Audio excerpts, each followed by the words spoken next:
Immeubles effondrés à Marseille, Alice de Tolonnaire avoir entendu un immense bruit.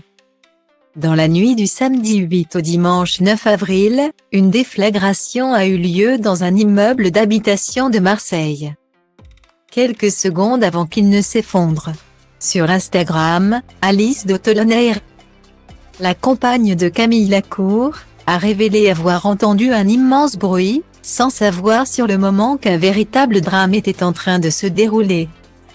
C'est une véritable tragédie qui s'est déroulée en ce week-end de Pâques à Marseille. Dans la nuit du samedi 8 au dimanche 9 avril, un immeuble d'habitation de 4 étages, situé au 17 rue de Tivoli, s'est effondré, après qu'une détonation a été entendue quelques secondes avant. Sur les 8 personnes portées disparues, 2 corps sans vie ont été retrouvés dans les décombres. Alors que les secours travaillent activement pour retrouver les 6 autres personnes, dans l'espoir qu'il y ait des survivants. Selon les informations communiquées par le maire de Marseille Benoît Payan. Sur BFM TV, 200 personnes vivant dans 33 immeubles différents ont été évacuées de leur domicile, par mesure de précaution. En story Instagram, ce dimanche 9 avril, Alice de Tolonnaire a évoqué ce drame terrible, révélant avoir entendu un immense bruit au loin qui faisait froid dans le dos.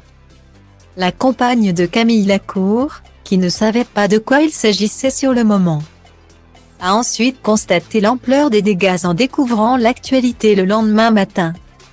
Alice de Tolonnaire, qui est maman d'un petit Marius né en juin 2021, a détaillé son ressenti en story Instagram.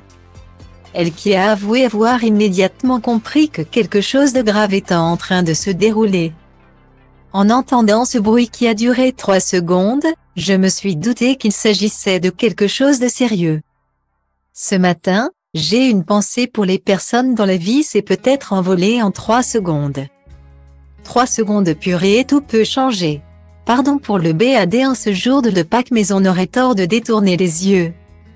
Les drames font partie de la vie malheureusement. Alors soyons encore plus heureux aujourd'hui, a-t-elle écrit.